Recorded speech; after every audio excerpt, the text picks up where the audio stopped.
Hello and welcome back, everyone, to the Resleevables Mercadian Masques edition. I'm your host, Patrick Sullivan, joined by Magic Hall of Famer and Pro Tour champion Patrick Chapin. And for the last 3, maybe 4 years, we've been partying it up. Drinks are flowing. Everyone's having a good time. But now we've come to the point where the check is due. The late 90s. It was a magical period. The late 90s, and now we're in 2000.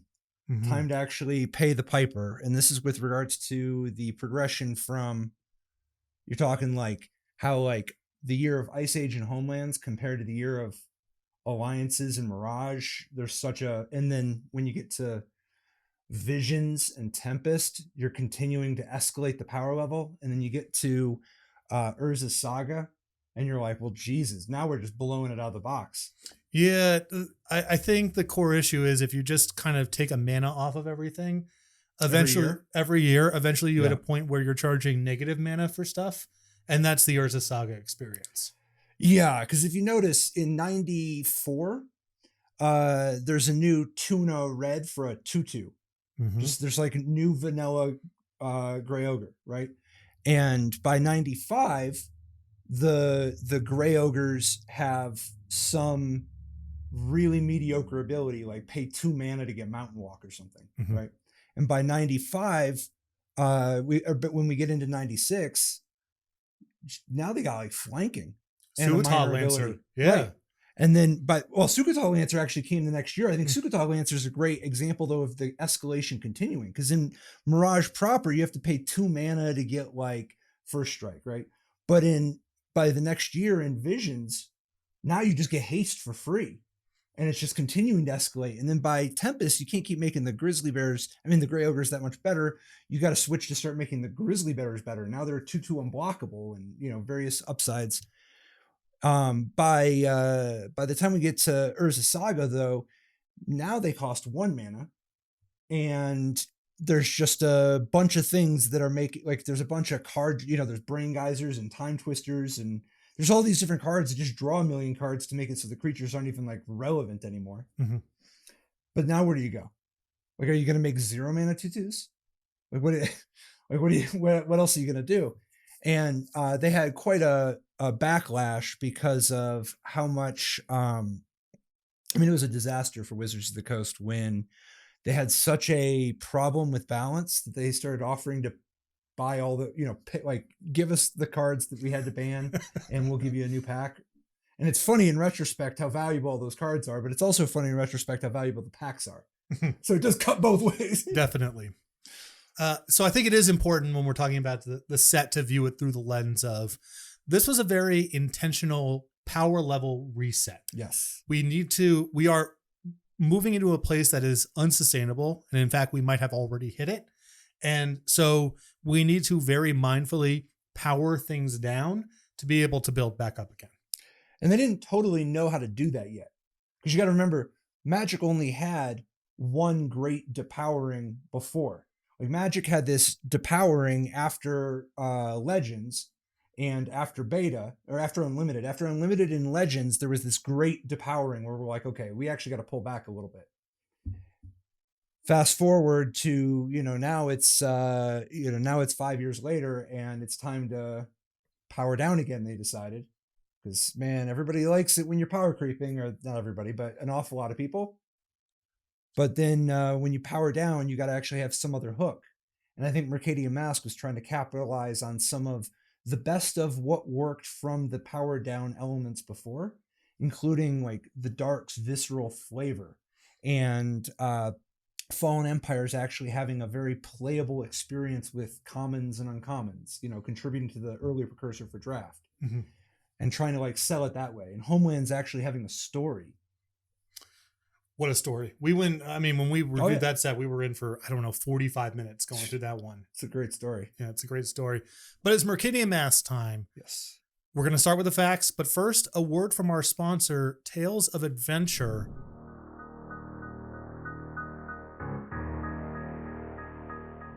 Love Tales of Adventure. They're pretty much the only retailer I use at this point. often you have to make this choice of, well, do I go to a third-party website and hope to find a good deal, but who am I buying from and what happens if I need to refund it? Or you can pay a markup and deal with someone reputable. Tales of Adventure, best of both worlds. Most competitive prices, gigantic inventory of everything from the most recent printings all the way down to alpha.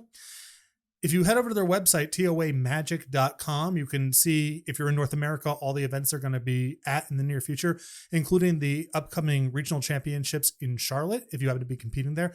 Most importantly, promo code Resleevables at checkout for 5% off of all of your orders, and shipping inside the United States is free no matter what the order is, what the size, what the cost, and comes with free tracking as well. Tales of Adventure, Eternal lives here. So, Mercadian Masques is the 18th Magic the Gathering expansion. It was released on October 4th, 1999. The pre-release was on September 25th, 1999, and the pre-release promo was a foil. Do you know this one? I'd be surprised. The pre-release promo. Yeah. I mean, I know the cards, but what was actually the promo? Was it let's go 2 in a red, 1/1 does 1 damage to your opponent every turn. Tyson Sniper. We were looking for Overtaker, which I believe is the nice. Raise Dead. Yeah. Spell Shaper. Mercenary. My disappointment is immeasurable, and my day is ruined. Oh, no, not Mercenary. The every time you tap and pay a black, you discard a card and pick up a thing. Kind of a sweet design. Absolutely, that card was so beloved actually at the time. That was an exceptionally popular card from the audience as a whole. Yeah, I remember viewing it at the time. I was starting to kind of ramp up as a tournament player. Of this kind of little survival of the fittest to it. You know what I mean? Like, you discard stuff, you pick it back up. If you have some sort of engine, obviously nowhere near as good as survival, but it was tapping into some of that nostalgia. People liked that enchantment from Saga that was kind of this, where it was like just a black enchantment, black and discard to do this over and over again. Yeah. But this guy actually gives you a body. Mm-hmm. It was designed by Mike Elliott as the lead, with Bill Rose and Mark Rosewater also on the design team. And it was developed by Henry Stern, Mike Elliott, Robert Gutschera, William Yakich, and Mark Rosewater, with contributions from Charlie Tinicano and Beth Morrison. Mercadian Masques contains 350 black border cards, 110 rares, 110 uncommons, 110 commons, 20 basic lands. This is pre-mythic, so that's the 350. Mercadian Masques expansion symbol is a mask. It was the first large expansion, to me, non-core set, to use the 6th edition rules, because remember, 6th edition kind of got implemented after Saga. First set, not subject to WotC reprint policy, so no cards are on the reserved list. Do you remember at the time being aware of this or having any reaction to it? It's kind of buried in the history of Magic that this was the line where they said, we're not doing the reserve list anymore. Yeah, I don't know. It didn't feel buried at the time. It was very a conscious decision. You know, there's this real clear delineation between the power creep era and before and the new era, the modern era. And Mercadian Masques was the beginning of this new modern era. Yeah. This was also the first time, this was when I was working in a card shop and playing Magic. This was very exciting to me. First time foil basic lands appeared in booster packs.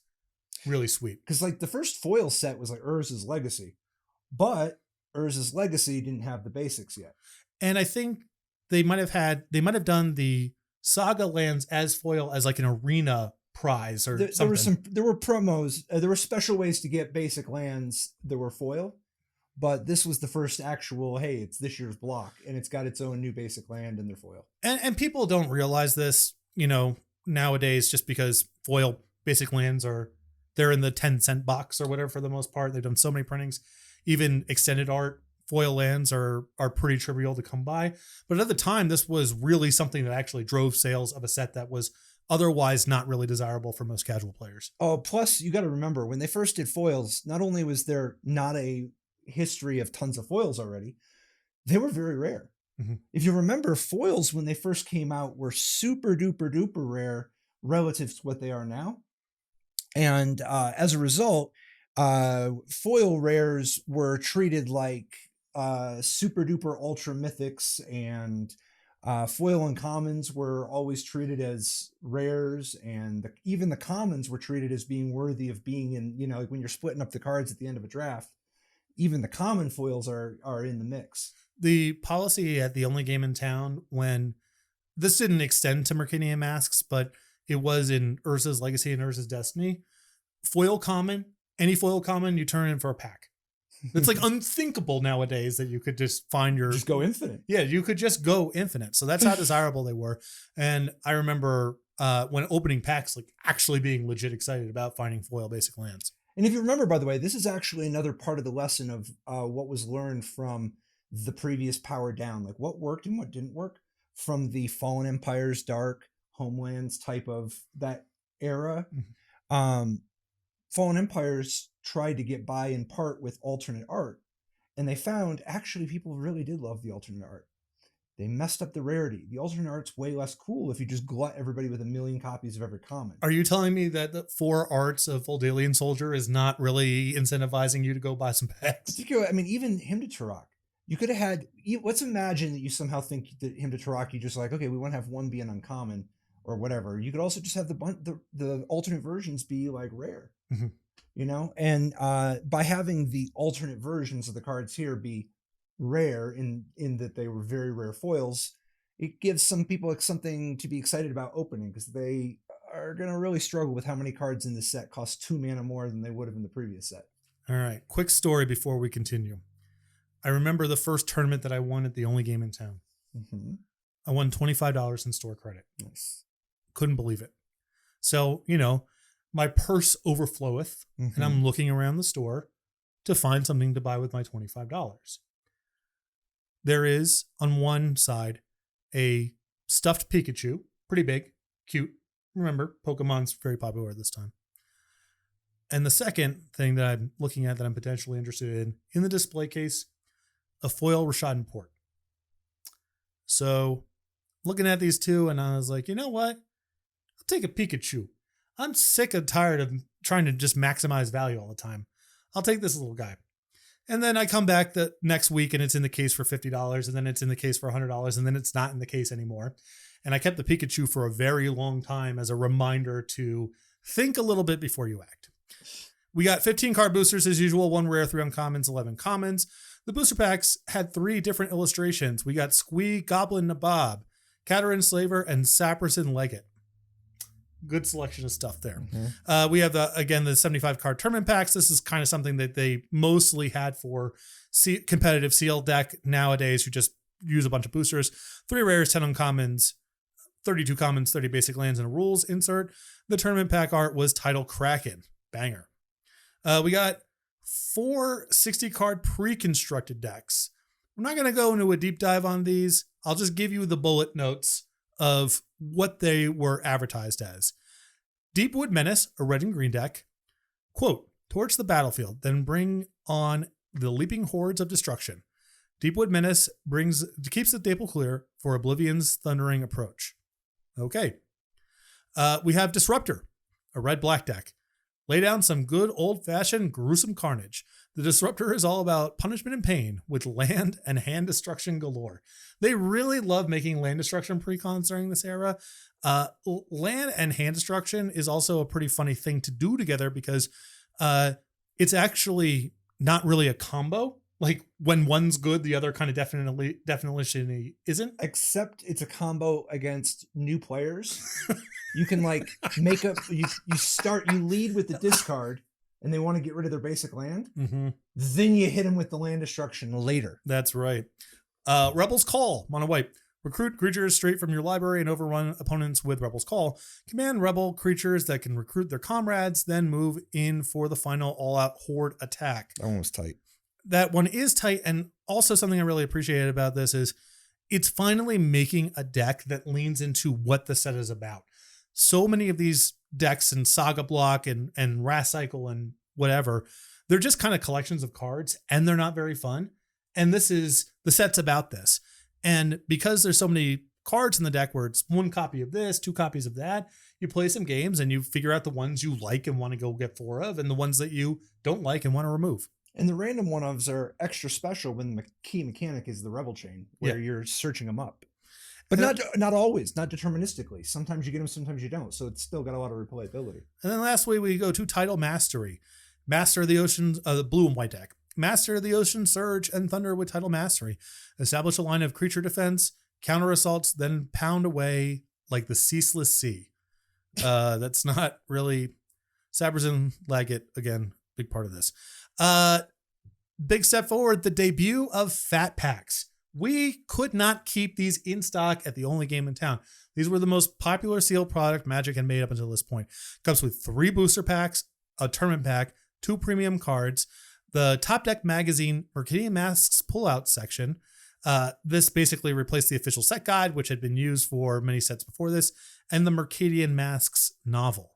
Now, something when we go a little bit further down the line, and I don't know if this was part of the Masques one or not, or if it debuted in the future, the spin down die with the number 20, the set expansion symbol. Wow. Talk about, like, what's perfect about these is if someone comes into a store and they're like, I want to buy a gift for my kid or something, the price point right where you want to be, it's big and it's visually appealing. So not only are these like good deals, but it feels like a substantive gift. These were the nuts. Yeah. I mean, like, in terms of feeling like an all-inclusive, you got the experience. I mean, I would have got into Magic even earlier if my mom had the ability to grab a fat pack around the time of Arabian Nights, because you could like really play, and it's a whole thing, a whole experience. If you try to just play with a starter deck, you're not really doing that much. It's how I started, and yeah, you can do it. But for a lot of people, it's not as inviting as the fat pack's got a whole thing. You got the die. It's got a couple angles. It's got some individual cards that are sweet. It's got the die. It's got, it's got different dimensions to it. And what's so sweet is also these were not sealed, or they were sealed, but it was plastic wrap. It wasn't like a box. So you see all the boosters inside. And it's like, I can't wait to open this because there's more stuff that I get to open once I'm inside. And some of it you know ahead of time, and some of it you don't. It's like, these were the best. All right, so we got mechanics. Yes, we do. Mercadian Masques introduces no new actual mechanics, but one could call the recruiting ability of Rebels and Mercenaries a mechanic. We're going to cover Rebels and Mercenaries in the cycle segment up next. When asked about why there weren't any new mechanics in the set, designers pointed at Rebels and Mercenaries and said recruit would likely be an ability word if made today. I know that Mark Rosewater has commented at times of part of the failing of Mercadian Masques from his perspective is there wasn't a keyword, even if there are new mechanics, and we have spell shapers as well. The mongers, there are definitely new mechanical space being explored. A lot of pitch spells. But there's just not a word. And I think a couple more words would have really helped give people something to latch onto. When we were going through that list of pre-con decks, the white deck feels like it's a deck because you got the rebels. Because even though it's not a word, you have the word rebel. You have the word rebel, even though it's not the mechanic, because you are searching for rebels. These other things, it's not like you have even a word, you don't even have a way to talk about, like, what am I even doing? At a certain point, you like, oh, I'm a black-red land destruction deck, or I'm a red-green deck that has creatures that picture trees in the background. And with that, the cycle's up next, sponsored by Bosch and Roll.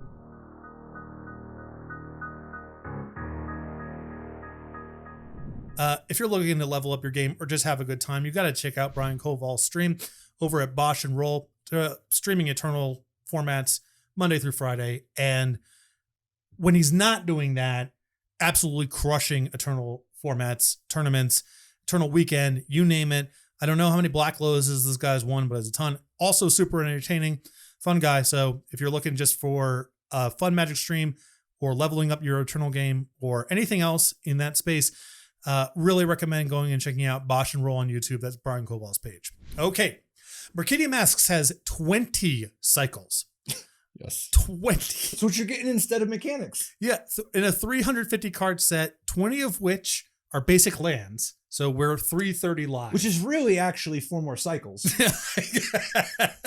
So we got a very cycle heavy set, which is actually pretty common when you don't have the mechanics because they sort of are a proxy for keywords. So we're going to start at the top with Rebels. Rebels are a creature type introduced in Mercadian Masques. These white creatures are tied together by the 5, all the ones starting with Remosian that can search their controller's library and recruit rebels into play for varying mana cost. Notably, the rebels recruited up the chain compared to mercenaries that recruited down in cost. The Remosians are the tutors. That's Remosian Sergeant, Lieutenant, Captain, Commander, and Sky Marshal. Other rebels include Ballista Squad, Choi Bruiser, Cho Mano Revolutionary, Fresh Volunteers, Jewelval Queen, Jewelval Rider, Nightwing Glider, Pious Warriors, Repelling Scout, Steadfast Guard, Task Force, Thermal Glider. And remember, the ones going up the chain in this set all activate for 2 mana more than what they go get. Mm-hmm. So you spend 3 mana to get a 1, you spend 4 mana to get a 2, you spend 5 mana to get a 3. And often the play pattern that you get is you go and tutor up. Your 1-drop that can get a 2 goes and gets the 2 that can start turning up to the 3 and so on. Right. You play a 1 on 1, and then on 2, you play a Fresh Volunteer as something to do, but then you're off to the races. Turn 3, you go get your 2. On turn 4, you go get your 3. On turn 5, you go get your 4. On turn 6, that's your dream all the way up to the queen. And if you're not familiar with the cards that I just read out there, I'm sure some of them popping on the screen. We're really talking about a mishmash of random stuff. There's no mechanical cohesion with the rebels. Some fly and some don't. I'm setting aside the ones that tutor.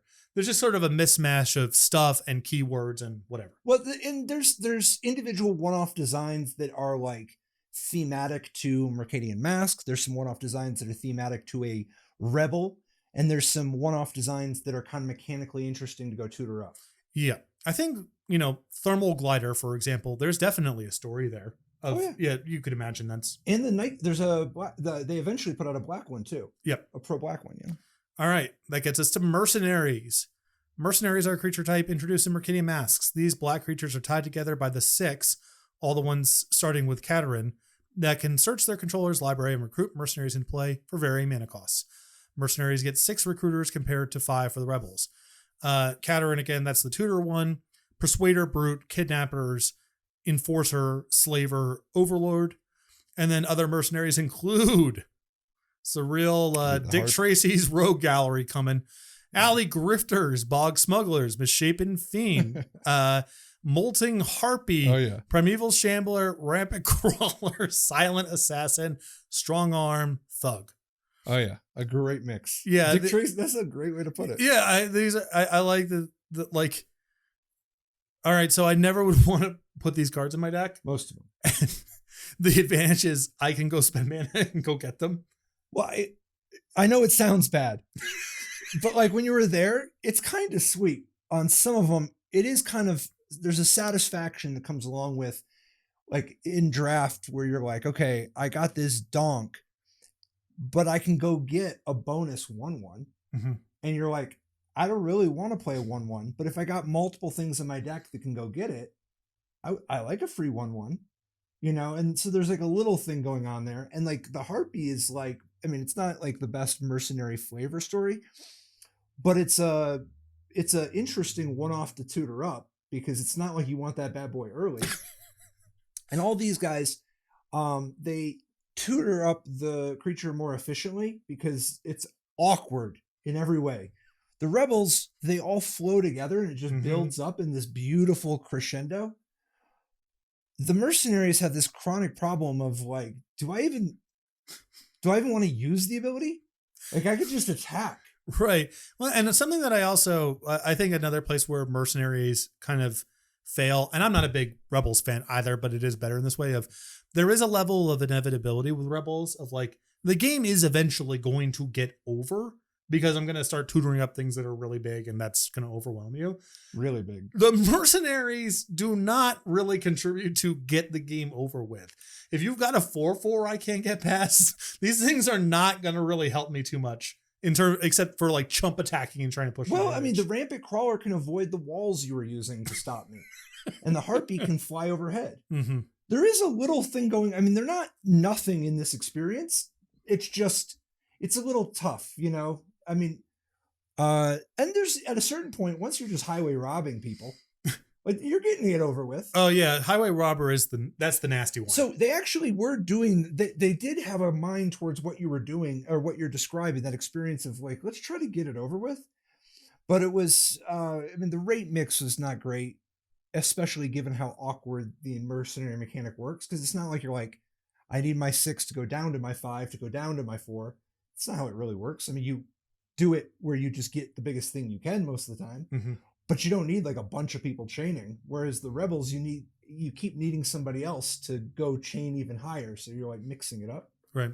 One thing that I will say, sorry. it was really dope.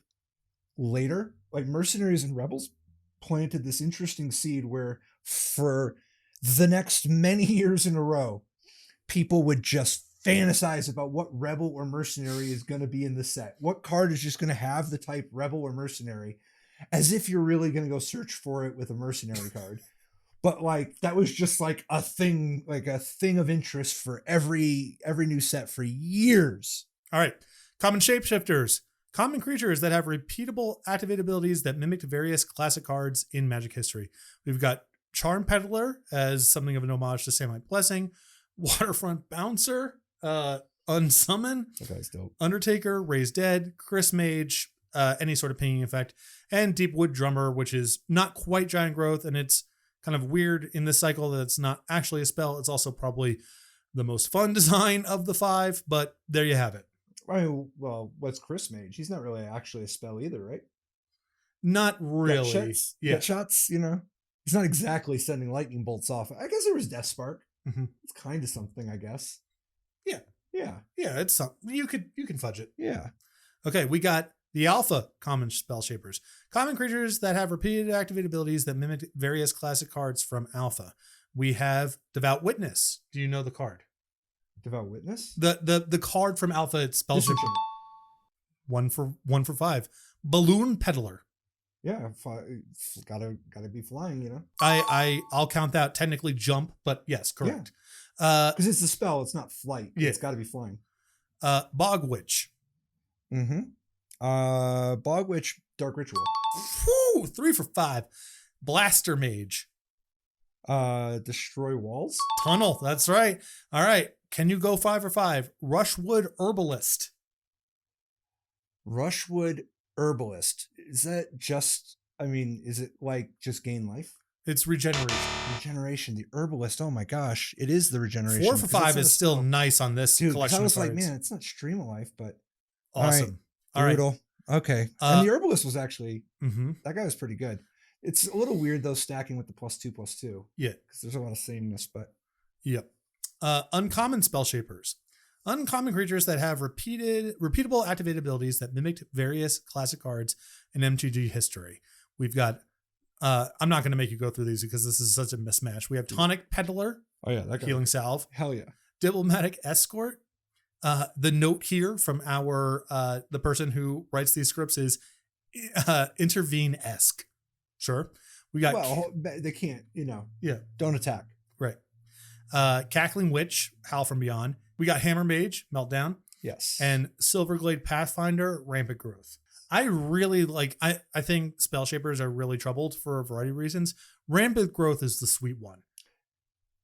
It's like, now I go do something else. I'm not just spamming this button the entire time. Well, I mean, Chris Mage was kind of sweet, right? Yeah, Chris Mage has a little bit of that too. Chris Mage is okay, because the nice thing is when it's not just, like, it's easy for people to want the Undertaker or the Waterfront Bouncer, but that stuff gets old. Yes, very fast. And the Balloon Peddler just isn't enough fun to justify the onboard trick. All those different cards, the onboard trick nature isn't great, and the card is a backup piece. There's so many boring ones. It's kind of nice if they actually, it's not always that experience. Yep. And then we get to the rares. Rare creatures that have repeated activated abilities that mimicked various classic cards in Magic history. Choi Alchemist. Do you know this one? The Alchemist? Not off the top of my head. Reverse damage. Yes. Overtaker. Got Ray of Command there. Yeah. Notorious Assassin. Like Royal Assassin, right? Like Dark Banishing. Banishing. Something though. Yeah. Is it actual Dark Banishing, not just murder? Yeah. Seismic Mage. You can't kill artifact creatures? Yeah. And then Seismic Mage was like Earthquake. Stone Rain. Oh, they did that so early? Oh my God. It's sort of like a remix of Flowstone Flood. It's the same numbers. You discard a card. Troubled design, say. And another hitter, Dawn Strider, which is Fog. These are, Yeah. in my opinion, a very troubled collection of designs. Yeah. Interested in your thoughts. They're interesting. Yeah. Like, what's a really interesting thing to be able to give somebody every turn? Reverse damage, Ray of Command.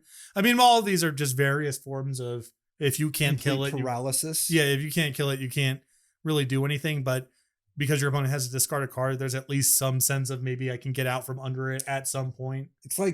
It's just like the solitary confinement experience all the time. Yes. Just everybody. What if we just, our Island Sanctuary, go back to our roots. What if we just made the whole game about not being able to play, but you can't play either.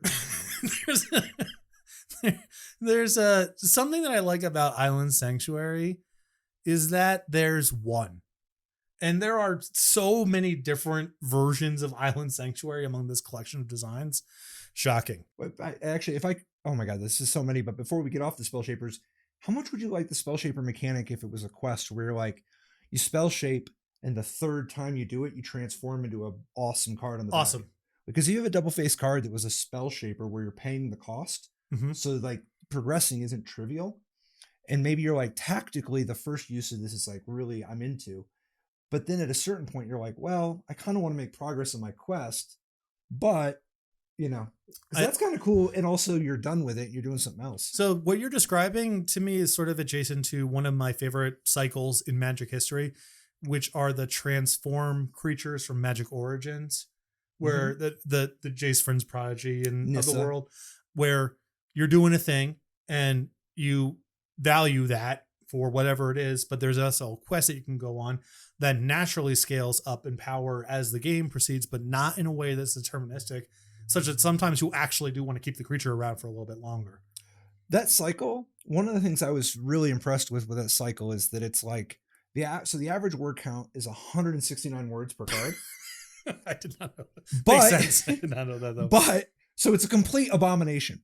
But among cards that are just so off the deep end for how many words they have, that's that rare package where it's like, actually the juice is worth the squeeze. It is. It's not a ragtag mix of nonsense. Liliana's Heretic also having lifelink. It's like, sure, it fits the story, thematic, it plays well. Mm-hmm. All the stuff, like the incredible amount of words going on for that cycle, they're not wasted. They're not nonsense thrown on. No. And a funny little side story about that is at Grand Prix Oakland, I played, this was a Siege Rhino standard. I played the Become Immense Hordeling Outburst style deck. And I had Chandra. I can't remember if it was in my deck or my sideboard, but I had a couple Chandras. And I played a lot on Magic Online with that deck and never got close to making an emblem.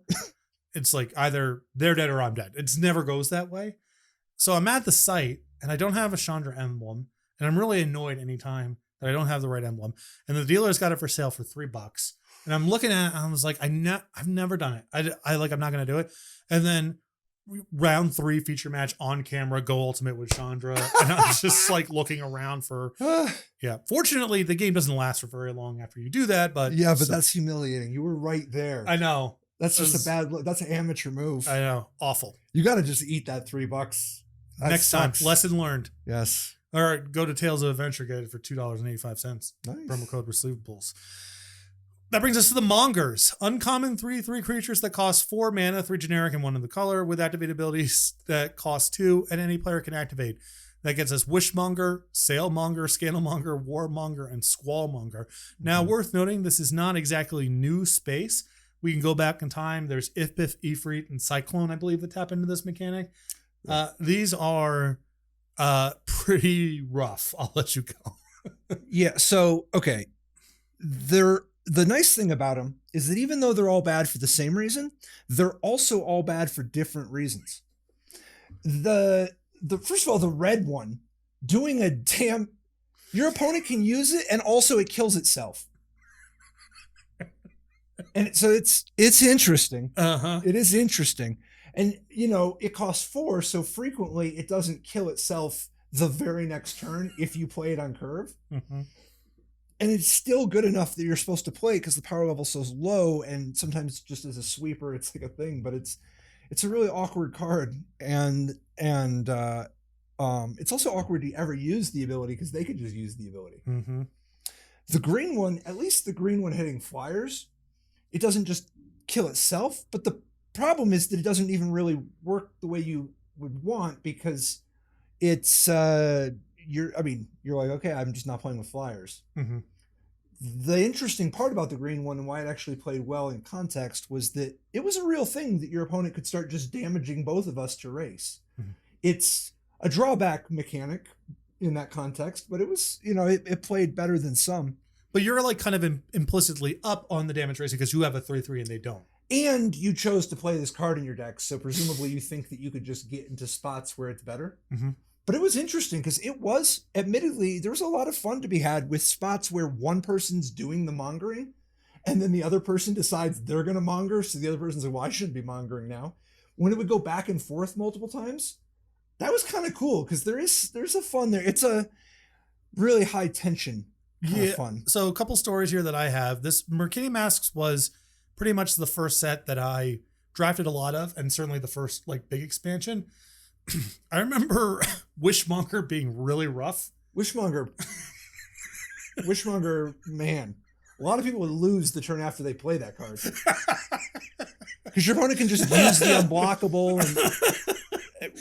And Wishmonger is just an intense experience being on the table. Yes. Yeah. Like, just me and my other friend who's not very good at this point, and we each have 6 mana and some creatures. And it's like, what on earth are we supposed to do? I loved sculpting situations though, with where you would wait. You wouldn't play it till you have 8 mana because you got to be ready for the showdown. And then lastly, Scandalmonger. Now I have a story with this one. That guy sucks. Okay. He was good and you had to play him, mm-hmm.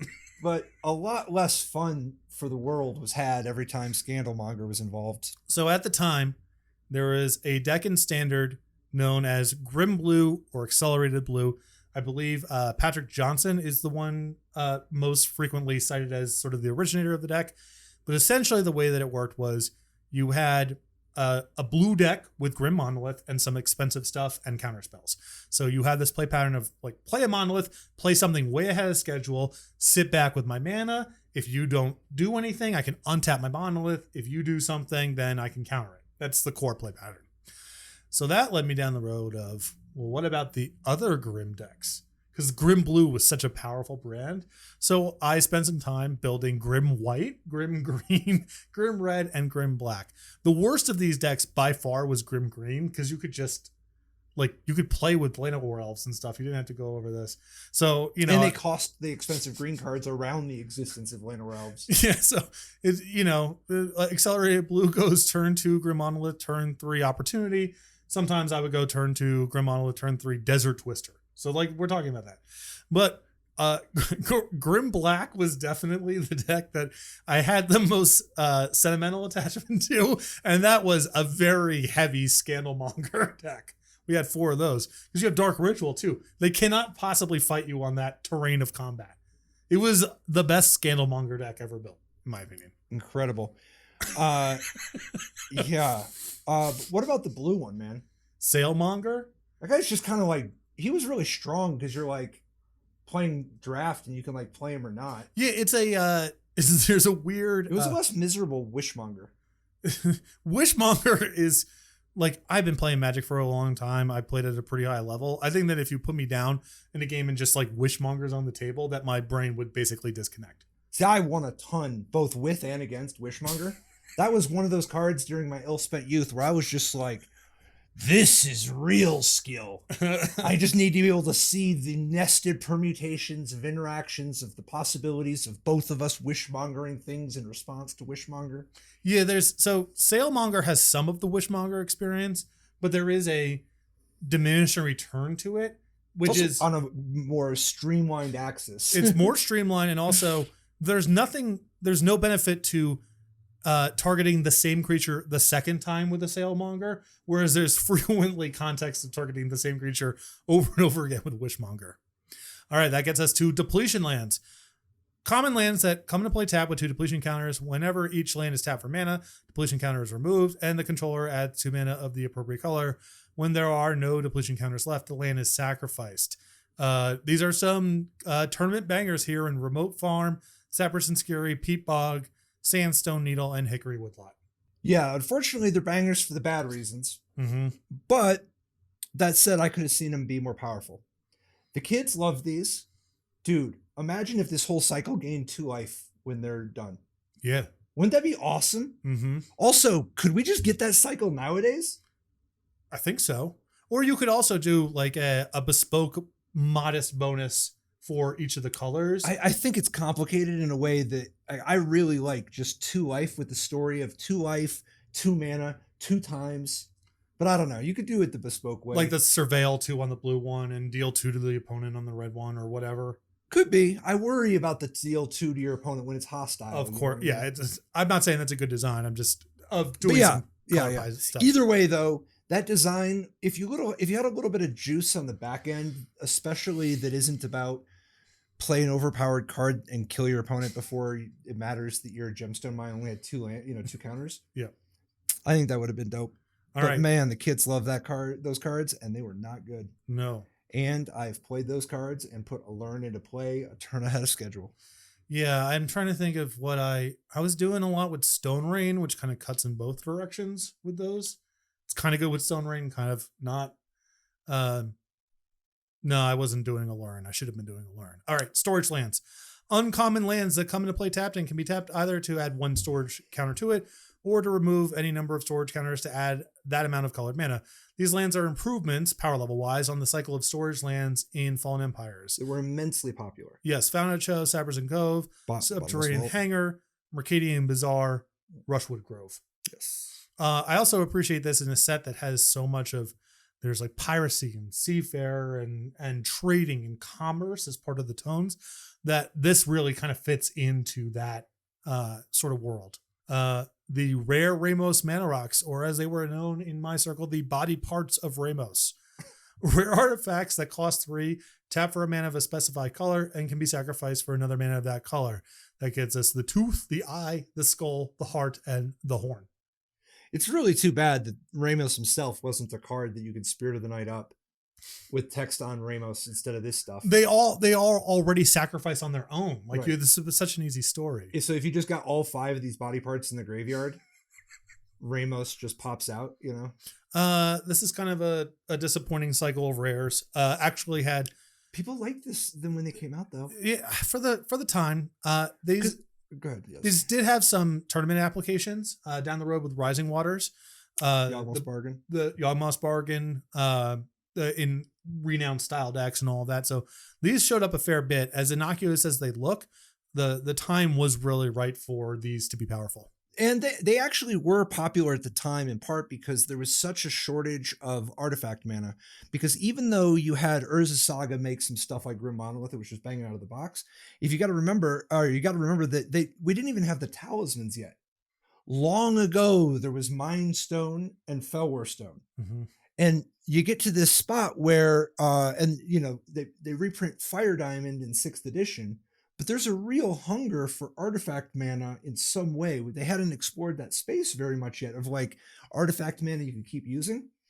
And this kind of fit the theme of being able to set up these big turns that are slowly, you know?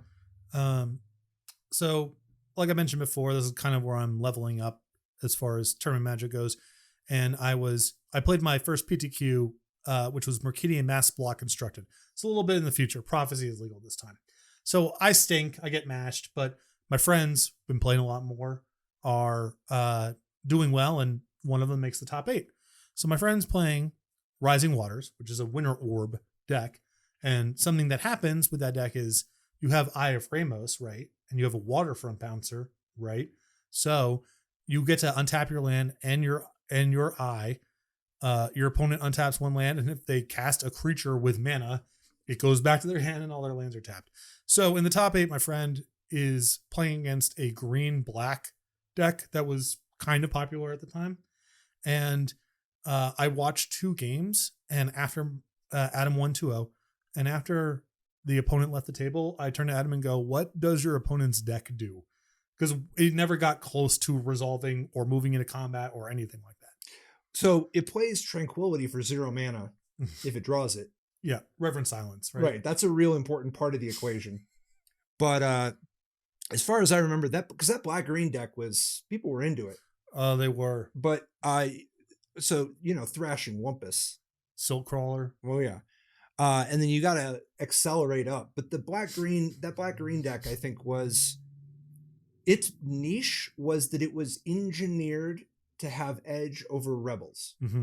The paper, rock, scissors, it ended up getting into this weird spot where Rising Waters and black-green were the only other strategies besides rebels, because they both had a plan. One could dominate the rebels on a creature front, and Rising Waters could dominate the mana part, so you can't keep using the rebel chain.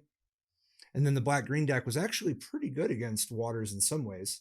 Well, also at 0 mana spells like Snuff Out and also at various points the metagame evolved to like, well, let's cut Rising Waters. It doesn't do anything in the mirror. Oh, you would secretly sideboard it out too much. Yeah. All right, rare pitch spells. These are instant sorceries and creatures that may be cast without paying their mana cost, but at the cost of exiling or pitching a card of that spell's color to its owner's hand. Obviously, an homage to the Alliances cycle. We have Reverent Mantra, Misdirection, Unmask, Cave In, and Vine Dryad.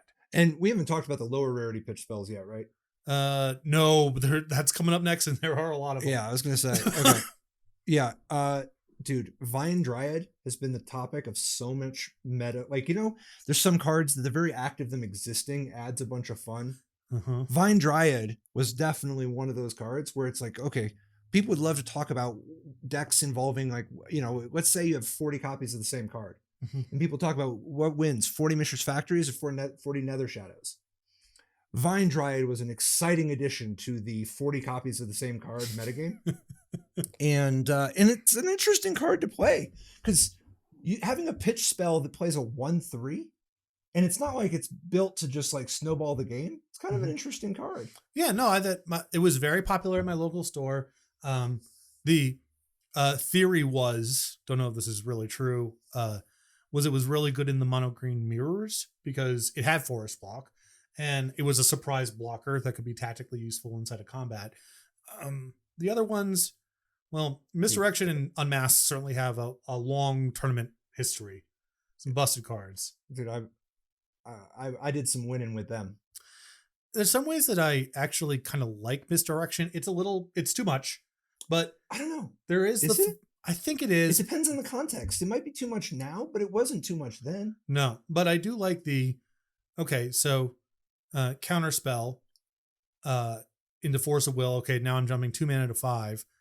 The redirection stuff was maybe like kind of 2.5 mana around the time, but it's also got the Force of Negation thing of like, it can't just answer everything. It's got tactical spots and really particular types of cards it's going after. And also when you do it, it's the biggest blowout. My only reservation is that it's so awesome when you misdirect things that are like, you're really doing it. Every time you're just misdirecting as a secret Force of Will, is a little boring.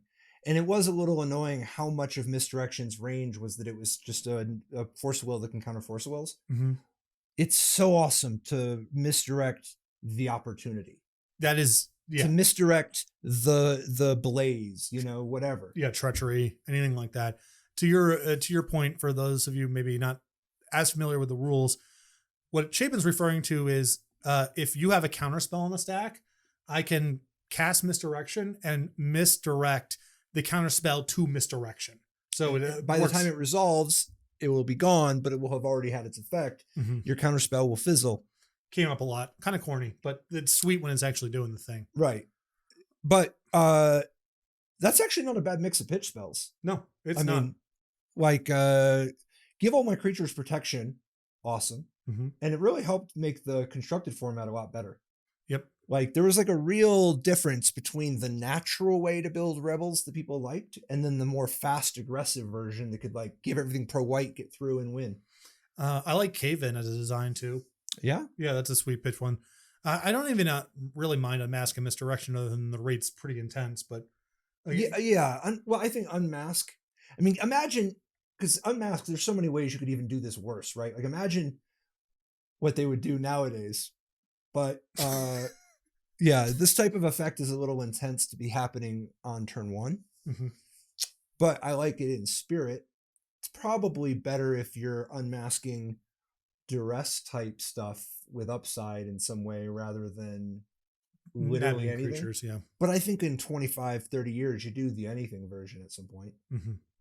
All right. So the cycle By the way, I played that card in Necro. Eric Taylor built the sweetest Necro deck, this pitch spell Necro deck that only barely lost out in the mirror to make top 8 in Chicago. Bob Maher's Oath Chicago. That was just Spinning Darkness, Unmask, Contagion, pitch spell Necro. Mm-hmm. That was awesome. And Dark Rituals, of course. But all right, we got no mana alternate casting cost spells, what you were asking about before. Spells that can be cast with a non-mana cost if you control a basic land of the corresponding color and pay an additional cost. So Orm's Cure, Ramosian Rally, Gush, Tidal Bore, Thwart, Rouse, Snuff Out, Crash, Thunderclap, Pulverize, and Invigorate. A lot of heat in this cycle.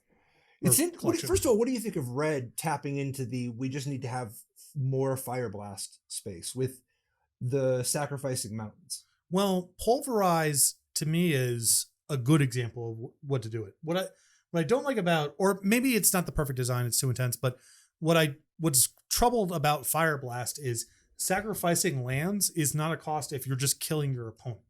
Totally. I only mean that if you pick a different one, the blue one's bouncing all your land. Mm-hmm. There's a story and it ends up working thematically with the spell shapers and it's a whole thing, right?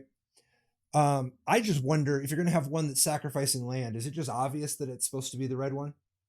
And that black is supposed to make you pay life? I mean, maybe, because I get where you come from of paying life becomes interesting over time where you're paying more and more life.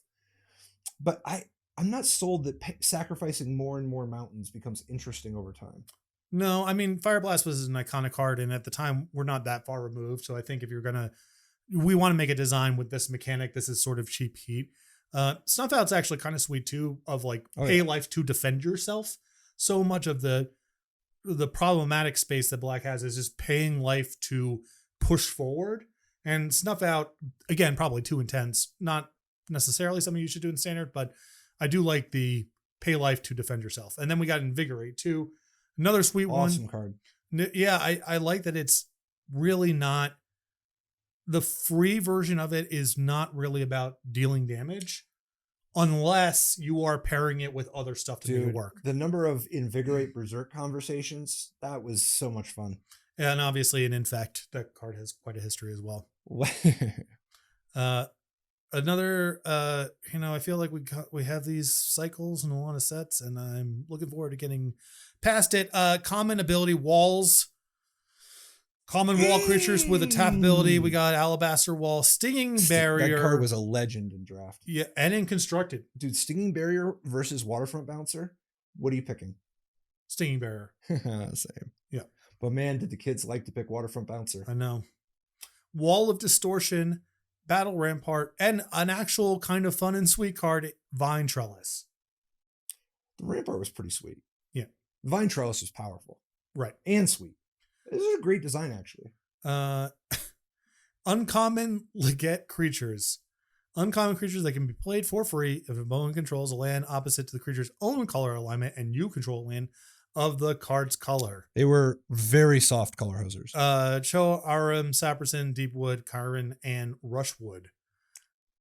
Yeah, I mean, so these didn't play very well. You still play with them when the right match is, and there'd be times where you'd play in your deck anyway, and you're just randomly kind of bursty. And some of them were interesting. Like having a Frozen Shade is interesting on turn one when you can't even use it very much. You know what I mean? Yeah. But they were an interesting experiment in when your opponent has this incentive to play these basic lands so that they can play their stuff for free. The idea that you can play something for free against them. But in practice, it was pretty clunky where it's sometimes I have a Grey Ogre and sometimes my Grey Ogre is free on the second turn.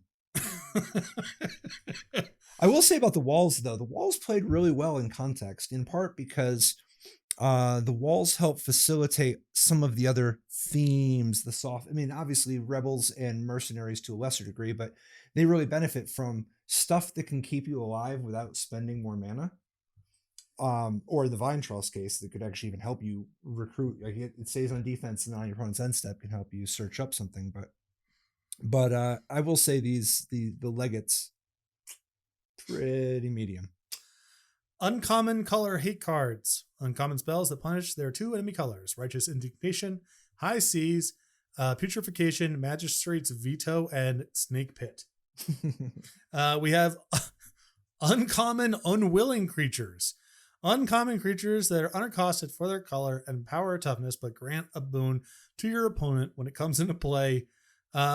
Oddly high tournament resume among these designs in Charmed Griffin, Indentured Djinn, Enslaved Horror, Higher Giant, and the iconic Hunted Wumpus.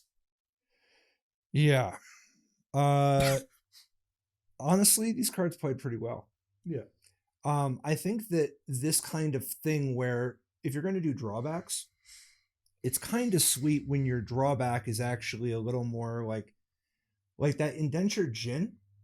It's kind of actually a sweet thing going on. There's a dramatic moment. It's a little bit, the nature of these kinds of cards is very, sometimes it's just all or nothing, and it's so extreme, and it's so, but at a high rarity, or not, where the game isn't just about this all the time. Mm-hmm. This particular mix was pretty satisfying in a bunch of ways. I mean, the Hunted Wumpus, talk about a fun, awesome card for the world having more fun.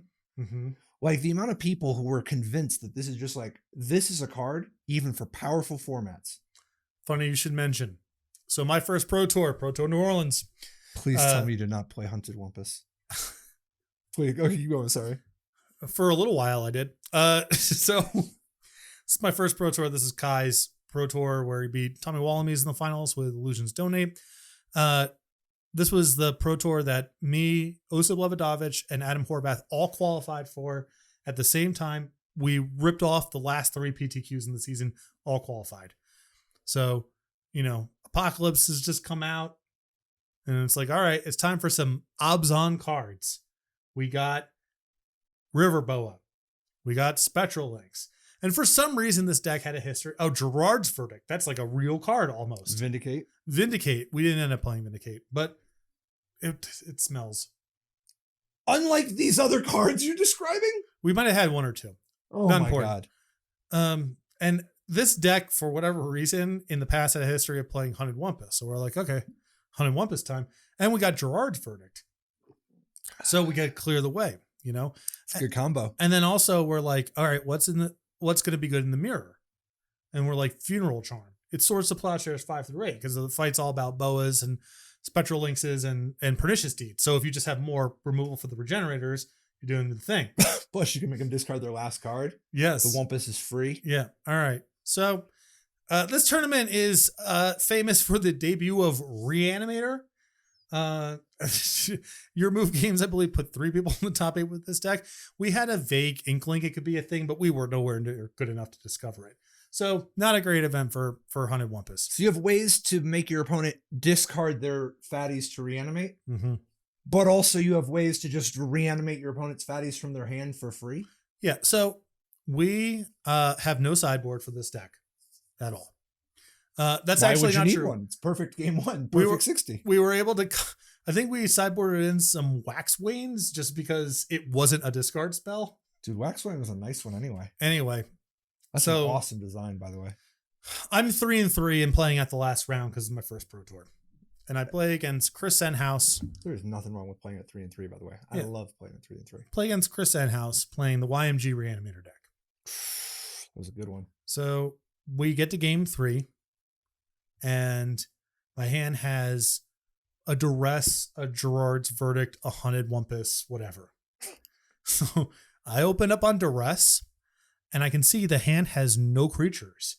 So I was like, oh God, the coast is clear. So next turn, it's a Gerard's Verdict. He's not really doing anything. Turn 4, slam Hunted Wumpus down. He goes, okay, it resolves. He eventually reanimates something, that is going to lock me. So you didn't even get punished by the Wumpus? No, because I knew the coast was clear. Well, I didn't really know the coast. You have one draw. Right? Yeah, one draw. So we get to the final turn. He's finally been able to reanimate something that is going to lock me out of the game. And I go untap, Funeral Charm, Haunted Wumpus, +2/-1. Second Funeral Charm on Haunted Wumpus, Swamp Walk, Xaxes. And he turns to someone I don't even think he knew and goes, I'm never playing Magic ever again. Dude, tactical victories. That's nice. Yeah. OSIP made top 16 with that deck somehow. Another Haunted Wumpus thing that happened was we watched a feature match on day 2 where OSIP played against Kibler, who was playing the blue-red donate deck with Ruination. And he played Haunted Wumpus. Kibler put down Morphling, Untap, and Ruination all of and then drop a land after. I didn't even need to because you're Flores loved that deck. Oh yeah. All right. We got Flash enchantments. This is before Flash was a keyword. Common or enchantments that can be played anytime you play an instant. We got Chomano's really well. Yeah, Chomano's Blessing, which actually showed up a little bit in block. Buoyancy, Maggot Therapy, Flaming Sword, and Tiger Claws. All of them. Every single one of them. Super cool design. They played well in draft. There was a lot going on. They could stand to be more powerful, but they played well in the draft format. And I'm glad that they've made better versions since. We have uncommon. By the way, I do think there's something a little bit missing of the experience of you're playing them and then they go away. Like, I think that it's good to still do that some. I mean, it's also cool to just do the enchantments and have them have flash, but it is cool the modal. It can be flight or jump. Mm-hmm. Yeah, I like those designs way better, especially with Chomano's Blessing, where it's like I do it and now I have to keep playing through this, and it's unlikely that it's going to get better for me. Uncommon global combat enchantments. These have triggered abilities that affect combat. 3 trigger off combat damage, 1 triggers off of creatures becoming blocked, and 1 triggers off of creatures attacking. Noble Purpose, Coastal Piracy, Larceny, Close Quarters, and Briar Patch.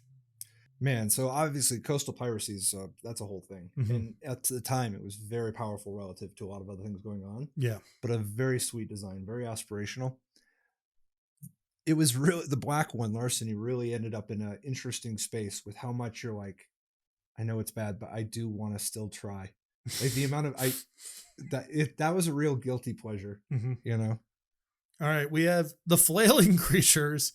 These are basically mongers that only kill themselves. Oh my god, this was an atrocious cycle. Vertical cycle of red creatures that can be made more, or importantly, less powerful by any player willing to pay the mana.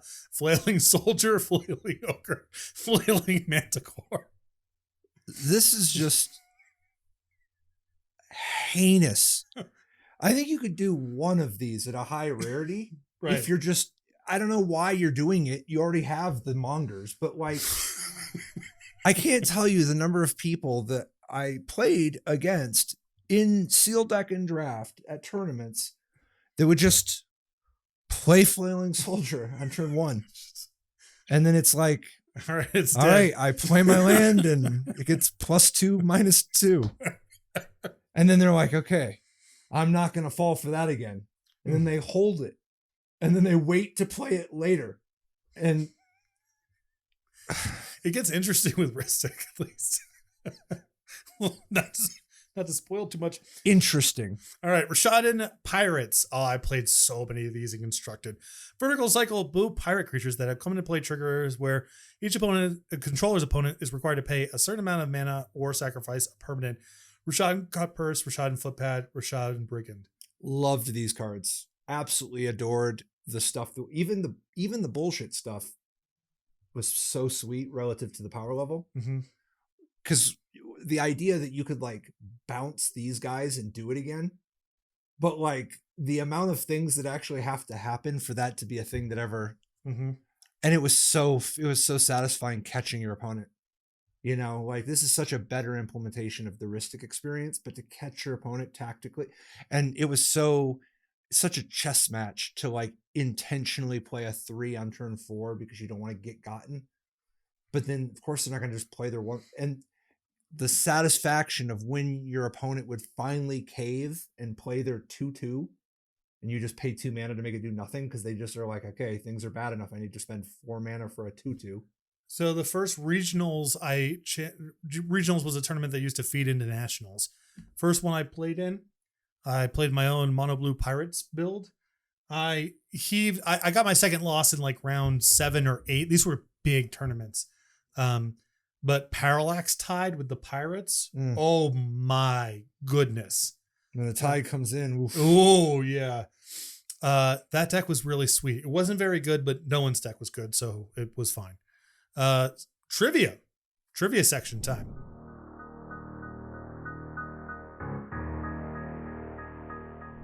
Set was codenamed Archimedes of Archimedes Euripides Dionysus. Come on, I'm not cutting that out. Keep that in. But could you know better than me? Come on, help me out here. What do you mean? I feel like you got it. This is Greek mythology. Yeah. Okay. But it's an eclectic mix. Yeah, Choi, don't cut that. All right. The set wasn't planned to be named Mercadian Masques, but the book department titled the book for the set Mercadian Masques. Rosewater didn't think the name was good, but didn't think it mattered as the name of the book wasn't necessarily going to be the name of the set. Months later, the Magic brand team decided that the expansion in the book should have the same name. Dude, I can't tell you how much confusion was caused by the fact that it's not mask like mask. It's mask like mask. Yeah. Like with a Q. Oh my God. All right. Mercadian Masques includes 21 reprints. Some of these are actually quite important because, again, it's the first time they appeared in foil. Can I give you one more piece of trivia, though? Oh, sure. Sorry to jump back, but this set famously, so Mark Rosewater used to go to every Pro Tour, and he would do these trivia competitions. And it was sweet. It was such a thing when people would get together, particularly all the people not in the top 8, having a cultural thing that people would gather, and you get to find out lots of awesome stuff about what really was happening under the hood with Magic before there was so much, social media and articles about it all.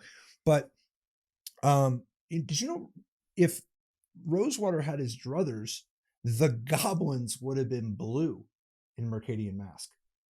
Thematically, the color pie wise, this was a real clash of principle because thematically, the way that the goblins behave in universe, in lore, in Mercadian Masque is actually blue. Think about Booty Bay in World of Warcraft. Very goblin centric. It's a port town.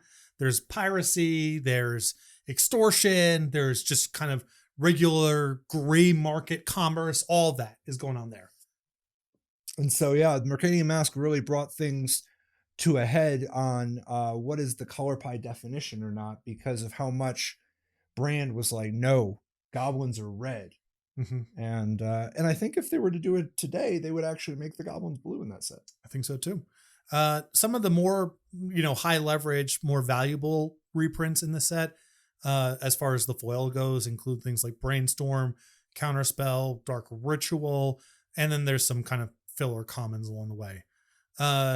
There's 18 functional reprints, most of which are just creature types. Skipping that. Mostly, I will say, having the type mercenary or rebel, mostly rebel, that's, it's kind of cool. Yeah. Fresh Volunteer, just a 2/2 for 1 and a white, but it was like a tournament banger because of its creature type. Yeah. We go to banned and restricted cards. Rashad and Port was banned and Mass Block constructed in June 2000. Gush was banned in Legacy and restricted in Vintage in 2003. Gush came off the restricted list in 2007, only to be restricted again in June 2008. In September 2010, Gush was unrestricted again and stayed that way until April 2017 before getting restricted again, where it remains this day. Yeah. Gush has to be the all-time coming on and off again the most of any card, right? For Vintage? Yeah. I'll have to think about that some more. Oh, yeah. It's possible, but there's some weird ones that come and go. Gush was also banned in Pauper in May 2019. I don't know about World War Dragon. That one probably only came and went twice because people are like, who cares? But Gush, everybody, whenever it's banned, people want it unbanned. Whenever it's unbanned, people want it banned. Yeah.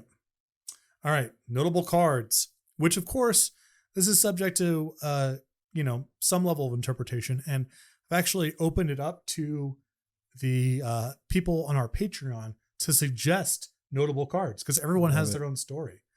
White, Chomano Revolutionary, banger. As far as lock up the game cards go, there's counterplay that exists in the set. It's an actual rebel that does anything. It's kind of interesting. It's not as powerful as it looks like it would be, but it is also powerful in its way, and it has such moments. I give a pass to like this does have the experience of it's a lock, but it doesn't fly. It is a creature, so there's more interaction points than enchantment. But second, creature keywords can be good against it. Flying, trample, shadow, whatever. There's you Even care about protection from white. You care about your wishmonger gets through it a good percentage of the time. Well, you just put Chomano's Blessing on something slow. Yeah. And then you're like, oh shoot, protection from white. Another beloved banger here, Ivory Mask. People love this thing. Hell yeah. Obviously, this is a precursor to the White Leyline. This card showed up in Bob Marr's winning deck, notably and notoriously locking out Brian Davis's Necro deck multiple times in the finals. Really sweet design, and obviously much safer when it's 4 mana instead of 0 in your opening hand. Yeah, it's a sweet design. We got Story Circle. Mm-hmm. Honestly, better design than the Circle of Protections. Yeah, if you're gonna do this, mm-hmm. instead of having 5 of them at low rarity at a really high rate, you can do 1 rare at a modest rate, but more modest rate, I would argue. But there is at least the story you can tell yourself of like, oh, you know, in all those times I put cop blue in my main deck and then my opponent wasn't blue, no problem with Story Circle. I just can have it.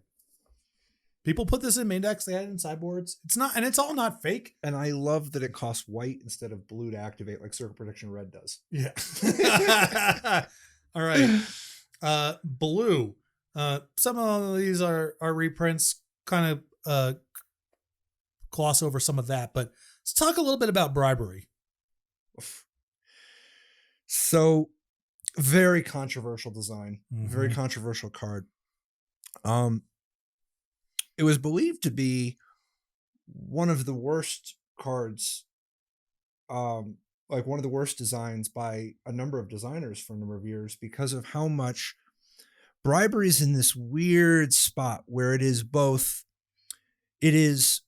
powerful and not for the reasons you think, but it is very powerful against anybody who's doing anything good or honest. Mm-hmm. For all the reasons they fear and hate. Bribery has a lot of appeal, which makes it very easy to sell people on of how much it is appealing for the person who has bribery. It is especially appealing to them when they beat up on other people that they know. But it is very devastating to the incentives because then it makes bribery not fun anymore because nobody plays with anything worth getting briberied because bribery exists. Mm-hmm. So it creates kind of a weird prisoner's dilemma that benefits the hardcore spiky players and really punishes the novices. Especially at a time where it's like, man, it's not like we have all these 6 mana creatures running rampant through tournament Magic. It's really wrong place, wrong time. We've mentioned it before, but Coastal Piracy, sweet, mm-hmm. and such a good fit for the set, and banger. And it's inspired countless designs at higher rarities throughout the years. Gush. There was something very magical about how open-ended Coastal Piracy seemed. Yeah. The idea that you could get as many cards as the number of creatures who got through, because at that point, it would have been it just made so much more sense that you could only draw 1 card. Yeah, because Curiosity was a card people played in tournaments, and that was just one thing. Drawing a card every turn, which seemed like an unbelievable payoff. Mm-hmm. The idea that you could just draw 4, and then you look at your hand and you're like, okay, I have a 1/1 for 2, I have a 1/3 for 3, I got another island, and various flying men of costs and persuasions. Gush, Quiet Tournament resume on this one. I actually kind of think it's a cool design insofar as like card drawing is the most dangerous alongside mana historically.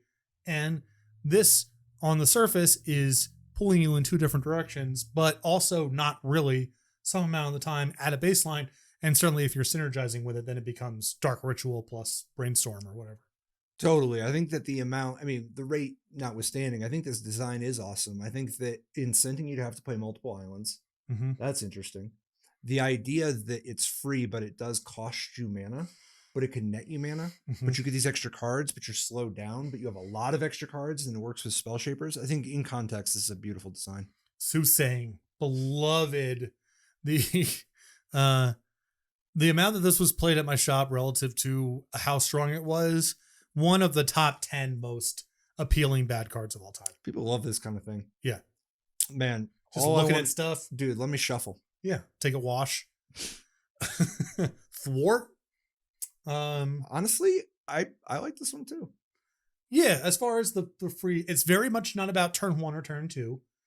It's not about multiple copies of it, typically. And the downside is real. Yeah. And we play on. Yeah.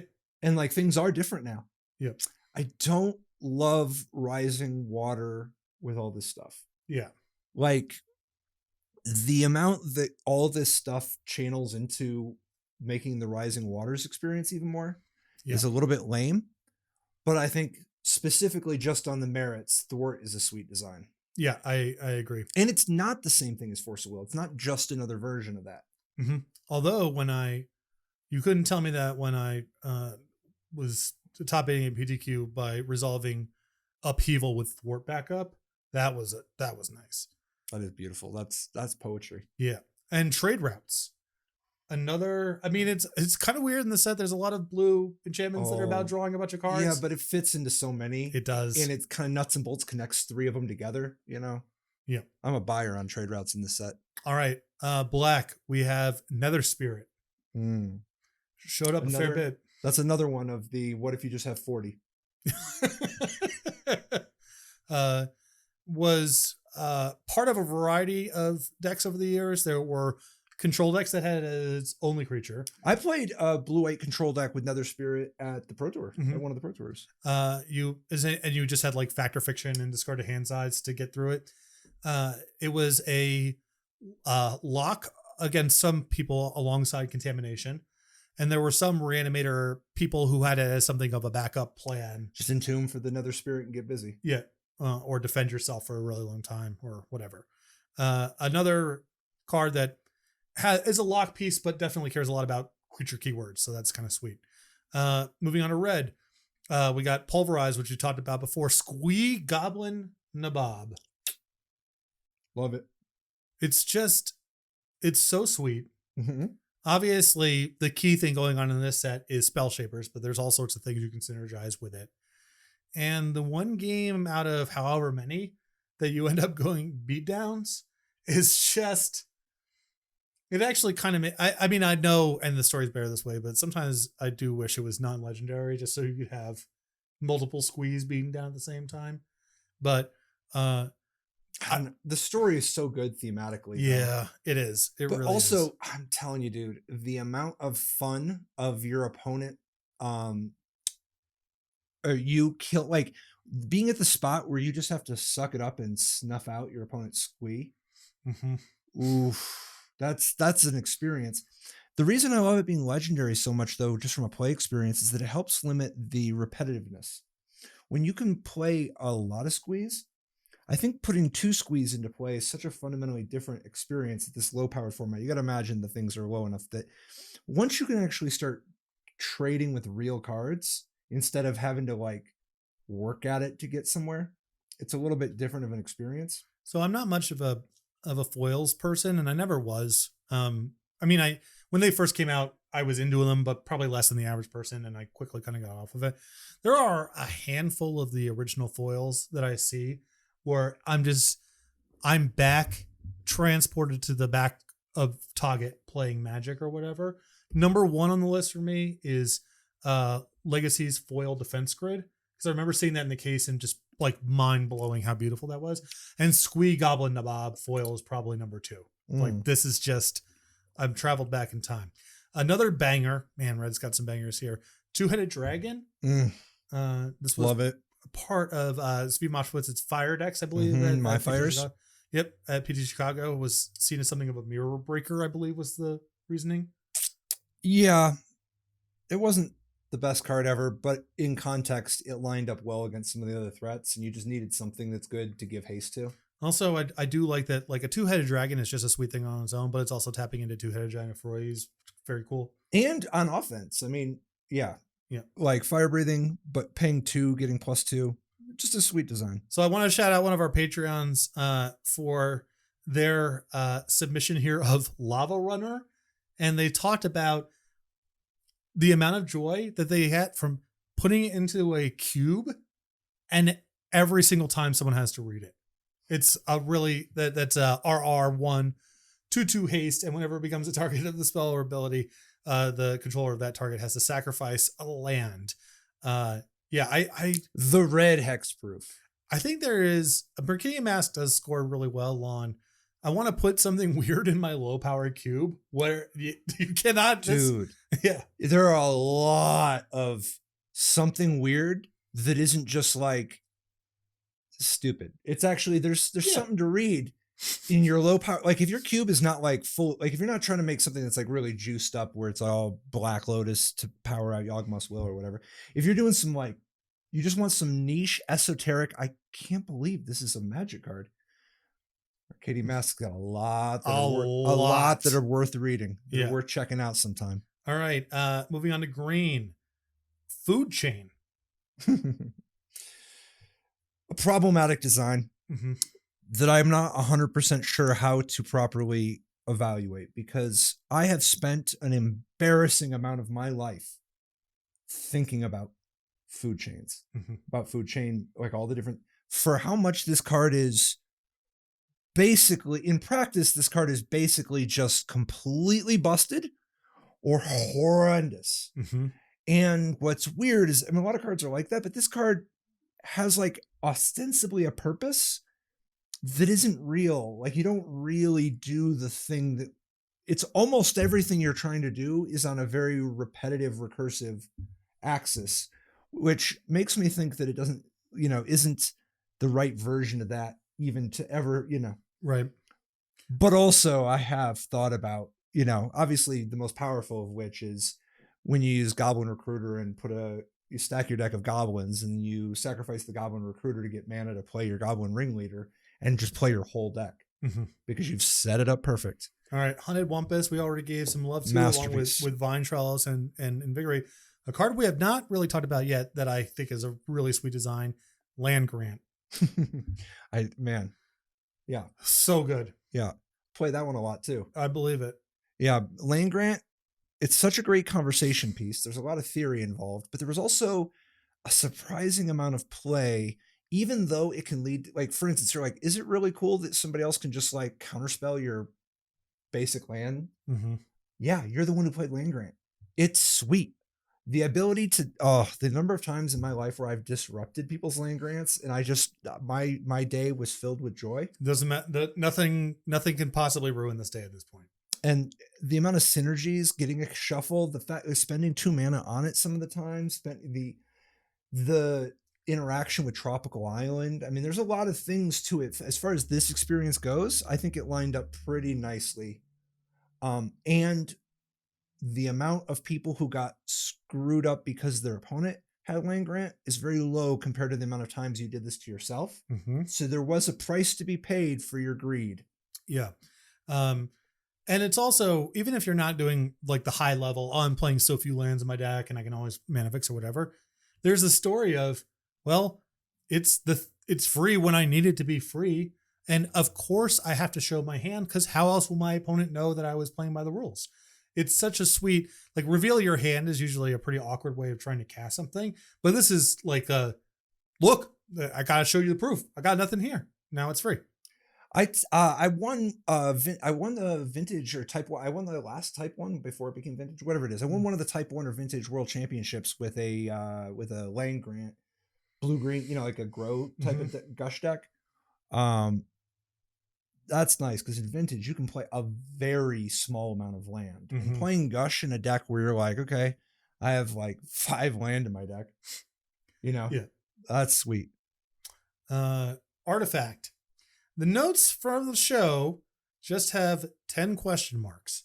I believe Power Matrix was a sweet one from this set. There was Crumbling Sanctuary, which was a feature, very powerful feature of Tinker Decks for a little while as a soft lock piece against people who were trying to attack. The Body Parts of Ramos, as discussed previously. Trying to pull a list of names in front of you? I'm trying to pull the reset. No, I'm not kidding. It's just 10 question marks. Yeah. Well, okay. So there's like the scales. Yes. There's holy cow. There's so many. There's a lot of like nonsense that. Yeah, a lot of the artifacts were not the best designs in this. Yeah. All right. But dude, Distorting Lens, sweet one. Yeah. And the Horn of Plenty, the world had more fun because of that. Definitely. I don't know about this like series. This is a pretty rough list of artifacts. It is. Magistrate Scepter, that's a dope design. It is. Got to get some extra turns going on, man. Yeah, that's one that I got bamboozled by. Mercadian Atlas, not a great design. Yeah, I mean, it's a thin list. What about the Prismatic Lens, man? People would do that stuff. Oh, Distorting Lens? Distorting Lens, right. Sweet. That's a sweet one. Yeah. Like, I definitely had it in the sideboard of decks for, like, bad, but, like, I had a story. I got to get through my circle. I got to get through the circle of protection of the story circle. Yeah. All right. We've come this far. We haven't really talked about it yet. The lands. Talk a lot about the ones that make extra mana. Yeah, we talk about this set being low powered. If there's any weird outliers, it is coming from the lands. Top of the list, Rashad Import. Yeah. I remember reading the dojo at the time. I was still in high school, and Zvi Mashvitz being like, "This is going in every deck. It is going to get banned," and me thinking like, I can't get my head around why that would be, because you're exchanging 2 mana for 1. But the reality is you have the option of doing that on a land that otherwise taps for 1 colorless mana. Really introduced me to the concept of opportunity cost being a part of cards being powerful or not. Yeah, and it wasn't like there's like a lot of competition at the land spot anyway around this time period. Because even like the earlier sets that were also powerful were very conservative with lands in recent years. The Rashad Import, part of the problem with the experience, besides it being like so powerful and omnipresent, the play pattern is heinous. It's so bad. It's so bad. Starting on turn 2, I am stopping you in your upkeep every turn of the game. And it's not even just the mana denial aspect.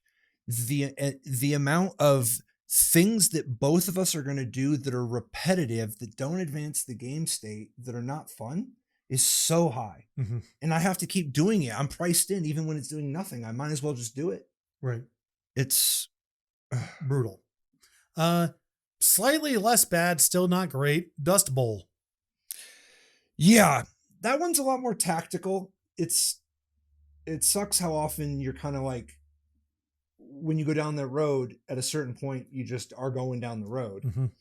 But fortunately, it costs so much that you don't just go down the road very often, except against specific people who should have known better. And unlike Rashad Import, 2 things. One is eventually, like, you theoretically run out of the ability to do this because you run out of non-basic lands. And it's also not deterministic that I can keep making land drops and doing it, even if you're the type of person I'm going after.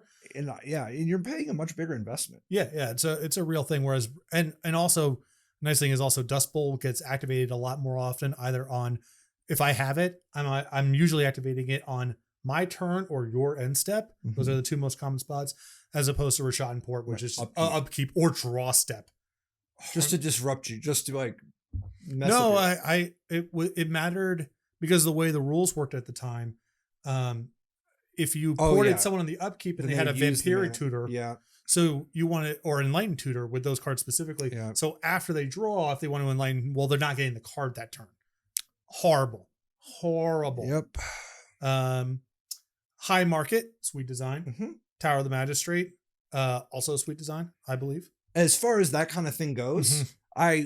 that's one of those, it to the untrained eye, they might think it's like a bad design, but it's a good design to be kind of a not great design and to kind of be a weirdo.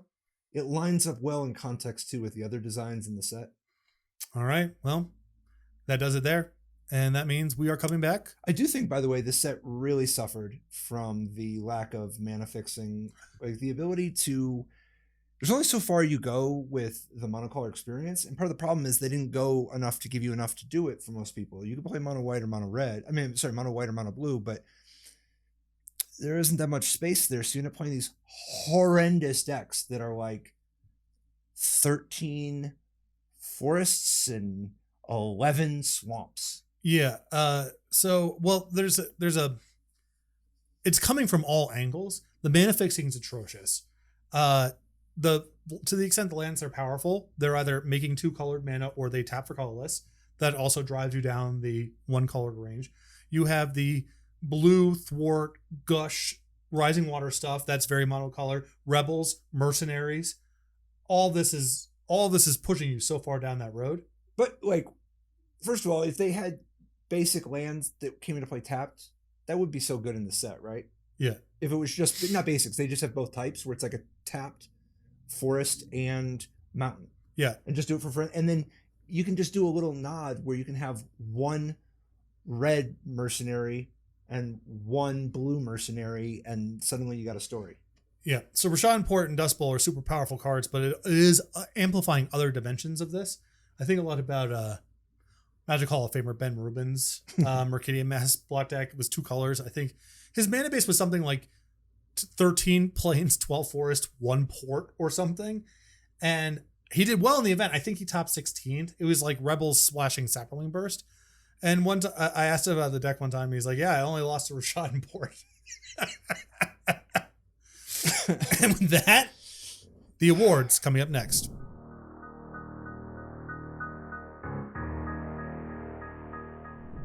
All right, awards time. The Oko Thief of Crowns award for, it says best card in the set. I kind of want to rebrand this to Most strongest card in the set, because it's never the best card. Oko Thief of Crowns it is the most powerful card in the set. It is not the best card. I think I will give it to Rashad Port. So what context are we answering this through? Well, whatever context you want to. I usually bias like, because you don't want me to just say like Dark Ritual. No, or Brainstorm. I hate the reprint stuff. Okay, I hate that. They're like, oh, guess what? It's Counterspell or Dark Ritual or Brainstorm. Right. Okay. So you're not talking about that kind of thing. No. Certainly, in the context that the set existed, it's Rashad Port. Mm-hmm. But from a different lens, Gush is legitimately more powerful in more lenses, more impactful, more iconic, continues to be powerful. So I think my answer is Gush. Okay. And it was unbelievable in context too. It's just Gush has been so good in so many worlds. So there's no wrong answer here. The way that I try to think about it is, imagine it's like a pyramid where standard gets the most weight, and like vintage and legacy still count, just with significantly less weight. Gush has been incredible in every format it's been legal in, which is a ton. Right. All right. Carnival of Souls Award for weakest card in the set. I'm gonna give a 3-way tie for the 3 flailing creatures. So the flailing creatures make you angry with I'm pretty sure that the flailing soldier is single-handedly the card that has given me the most win percentage by my opponents playing with it from that. And there's something to be said about bad cards that the opponent is willing to keep playing with. Yes.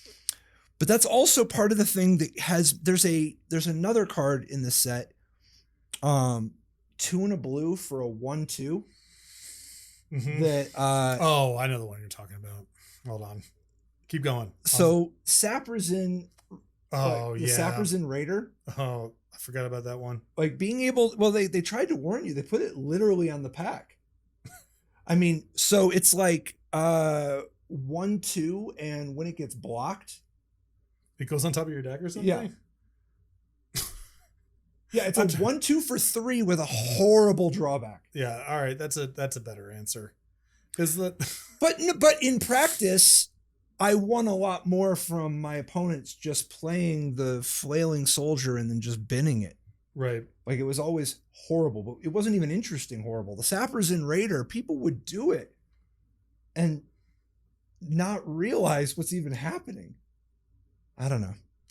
The Doomblade Award for best non-rare in the set. I try to again do this. Not the reprints. Not the reprints and not cards that just should have been a rare. Like Gush. Yeah, like Although I Gush don't know, Racing. Gush shouldn't be a rare. But let's not give it to Gush because it already got a different award. I'll go give it to Ramosian Sergeant. Certainly, it's like the most what this set is about. Mm-hmm. But like maybe so I like in the small lens the Ramosian Sergeant, but from a bigger lens, Snuff Out. Unmask. Non-rare. Gotta be a non-rare. Unmask is not uncommon. No. I guess I'm just picking the Ramosian Sergeant. All right, Ramosian Sergeant it is.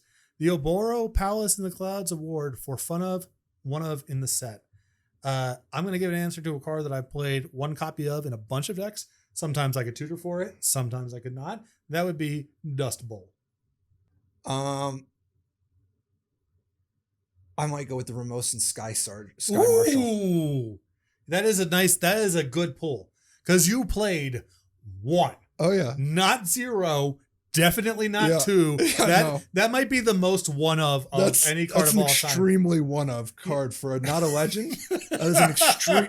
You're like, But yeah, dude, That's a good one. I have enjoyed writing on pieces of paper 1 times Ramosian Sky. Like, I have written that down a lot. And then I've even proxied it up, and I've even just got the card and I put it in my deck before eventually cutting it. Mm-hmm. I have cut my 1 Sky Marshal from a lot of decks. Yeah.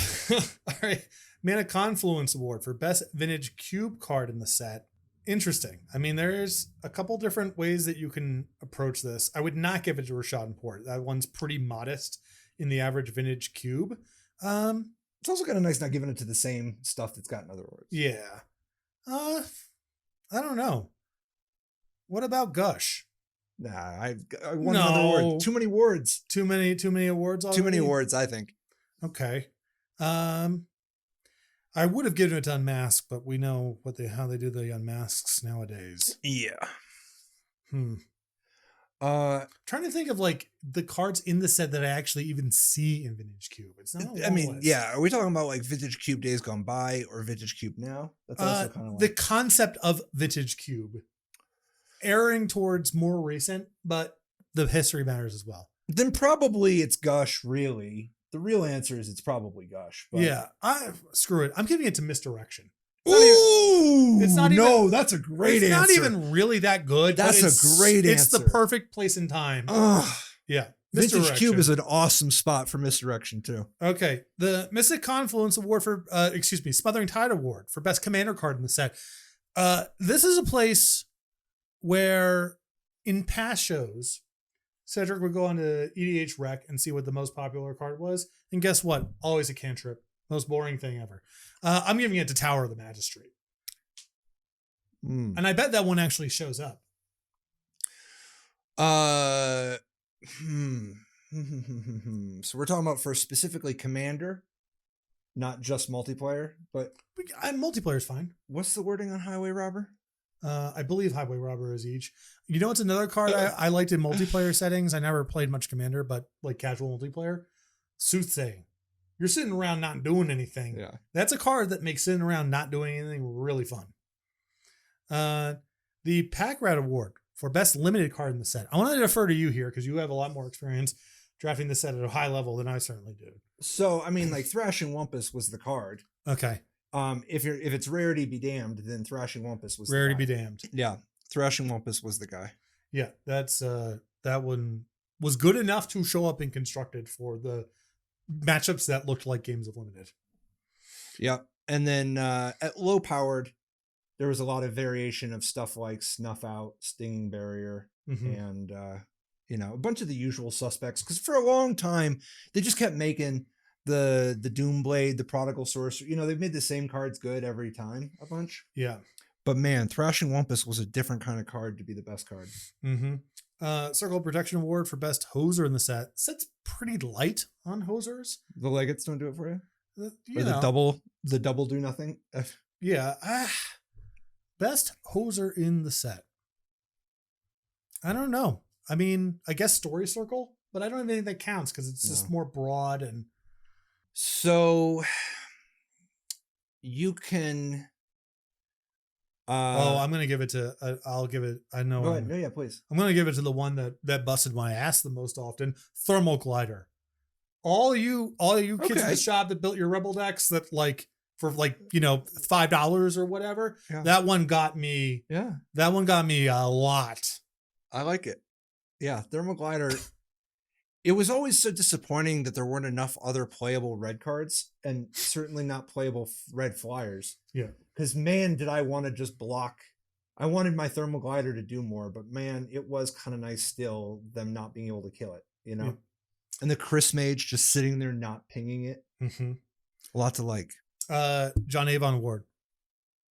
Best land artwork in the set. I'd have to see him right now. It's been so. I know. It's like I don't know if this counts as duplicating or whatever, but I'm just gonna give it to Rashad and Port because that's the one that I remember seeing and being like, this is telling a story about the world and the environment and the sort of the presentation of it. Mm-hmm. Very appealing. All right, we'll go. Yeah, I like the art in Rashad and Port. I was thinking among even the basics, but because I've played some of these so much, like that the Forest one. Oh yeah, the sort of like I like the art in the set. I think the set's really underrated as far as art is concerned. I'm also a big Saperson Cove fan. Yeah, a lot of good art. I mean, the artwork in the set's really underrated, in my opinion. Skipped over one Char Rumble Award for the weirdest card in the set. I think there's an artifact that does something. There's a lot Kieran, something or other. Give me a moment here. I'm going to find it. There's a bunch of cards in this set that are kind of like, what? Yeah. But it's weird because like you can't give it to the flailing cards because there's 3 of them. So it's not even weird at a certain point. Yeah. Here we go. Where'd you go? Oh, God. Crooked Scales. I don't know. Crooked Scales plays better than it reads. Sure. But that's not a high bar to get over. Kyrene Archive, remember being kind of a weirdo? Dude, what about the Saperson Raider? Well, it's not weird. I guess it is. It's a fair. What are you doing here? It is weird. All right. Now we're actually at the point where this conversation should be interesting. We have the Aurelius Fury Award and the Tarmogoyf Award for the most overhyped and most underhyped card during preview season. Ooh. I definitely have an answer for most underhyped. Which one? Rashad and Port. Most overhyped? Let me think. Because there were a couple. Dust Bowl was pretty overhyped. I think Chomeno Revolutionary was up there. Story Circle was up there. Story Circle was overhyped. Yeah. Dust Bowl was so overhyped, I thought. Yeah. But it turned out good, so it's hard to call it super overrated when it was merely like it ended up being a that's a nice spot to get to when a design people think is just going to be devastatingly, and then it turns out to be land in a good spot. I know that in my group of not very good players, we definitely thought Dust Bowl was the better of the two between Dust Bowl and Port. It's like very obviously not the case. I think that Rising Waters was really underrated. Nemesis, I believe. Oh, okay, so it wasn't until I think it was only yeah, I don't know, because people liked Gush right out the beginning, and it was good. What wasn't as good as people thought? I don't know, man. Probably, first of all, I guess there were some Spell Shapers that people thought were like actually playable, but they were all pretty terrible. Raise Dead. I remember Raise Dead Spell Shaper being like people were into it. Yeah. And the I guess overrated. People liked Thrash. Oh, Hunted Wumpus. I think it was weird that started showing. It wasn't. I don't think that card was. Love that card. I don't think it was one that people put in the previous season. Was like, oh, this is going to be it. Bribery was pretty overrated. Bribery is a great choice. I think bribery is my answer for overrated, and I think underrated is probably some lame pitch spell. No, it's Rashad Abort. It's Rashad Abort. Yeah. All right. Well, that does it for the awards. Now it's time to close it down.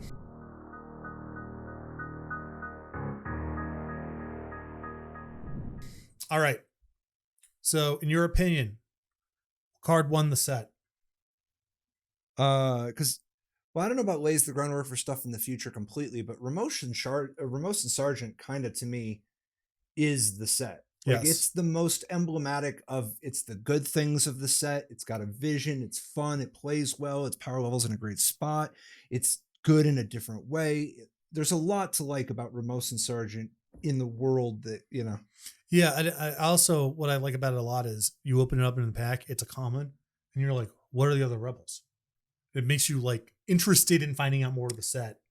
Mercenaries do that too, but they're just so unappealing that it doesn't really work. And I love that that you can give everybody the most powerful one, and it makes them want to play the other ones because they want to get bigger. Mm-hmm. And the Ramos and Sargent can get stronger if you play with the more mediocre ones that cost more. Yeah.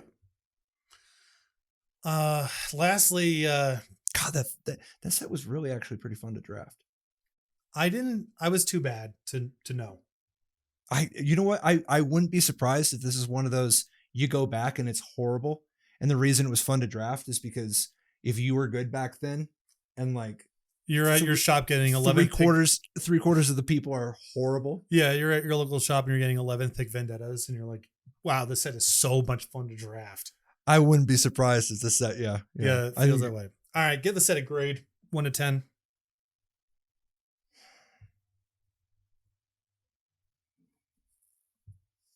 Man, what's your grade? Because I want to know how you're judging this on how much is because are we going to just give them a pass about the mandate from on high?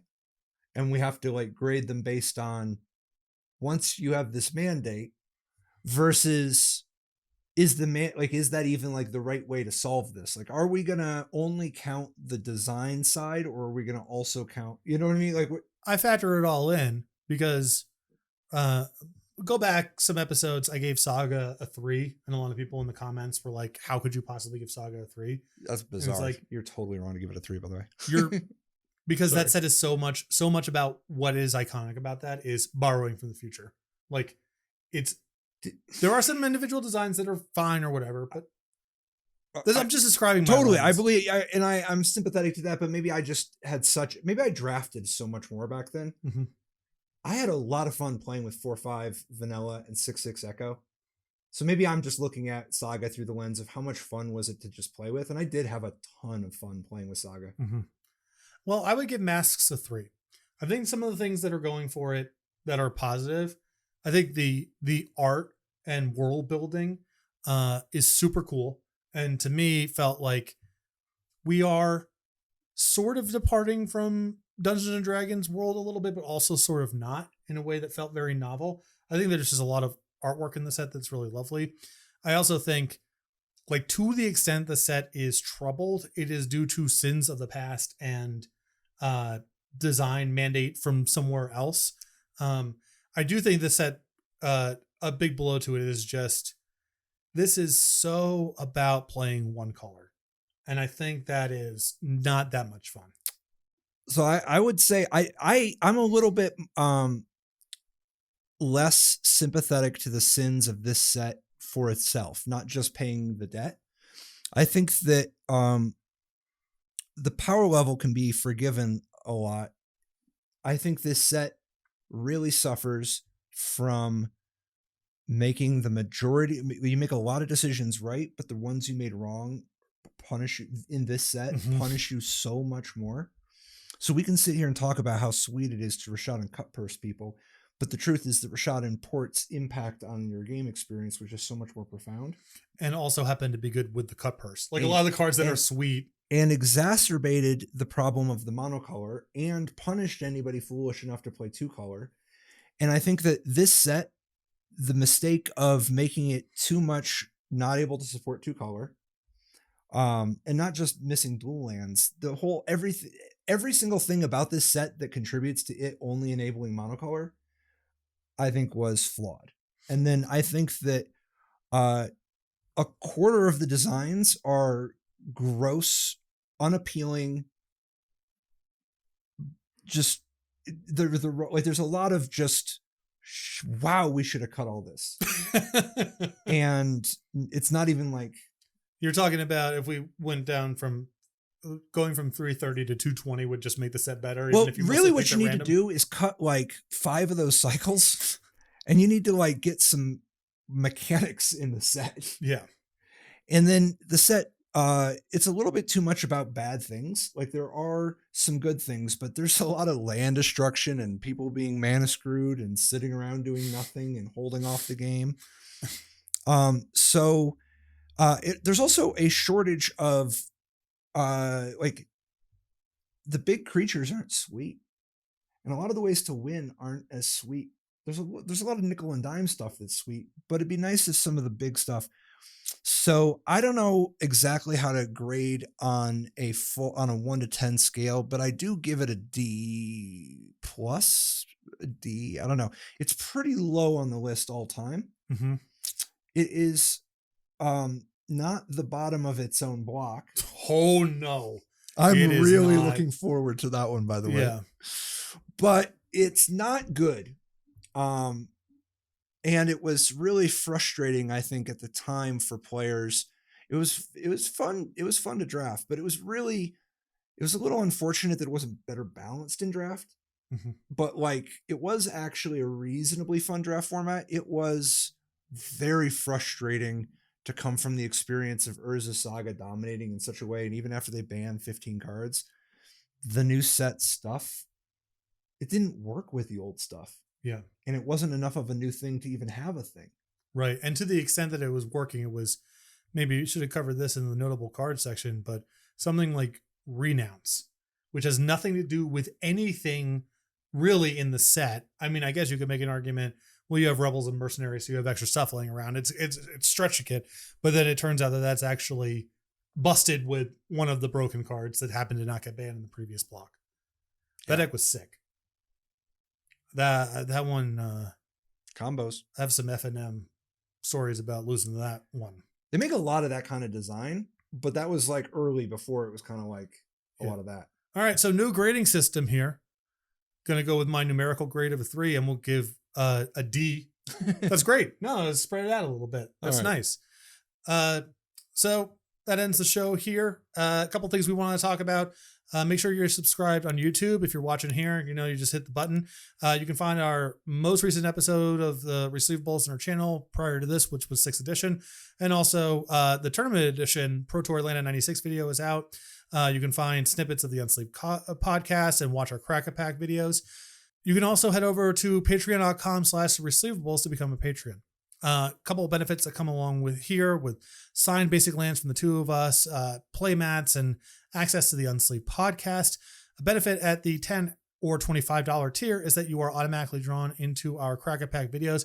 After we do one of these sets, we get 2 boosters of the set, one of which we open up and make a Crack-A-Pack video of, and one of which is sent out to one of our lucky Patreons at the $10 or $25 level. I don't have the boosters. They're still in the box over there, but we got them, trust me. And there's some sweet foils in the set for sure. So if you want to subscribe over to the Patreon, patreon.com/resleevables, and if you're trying to get in that Crack-A-Pack $10 or $25 tier, some other benefits that come on with the Patreon are early access to videos like this one. We post them early before they go up on YouTube.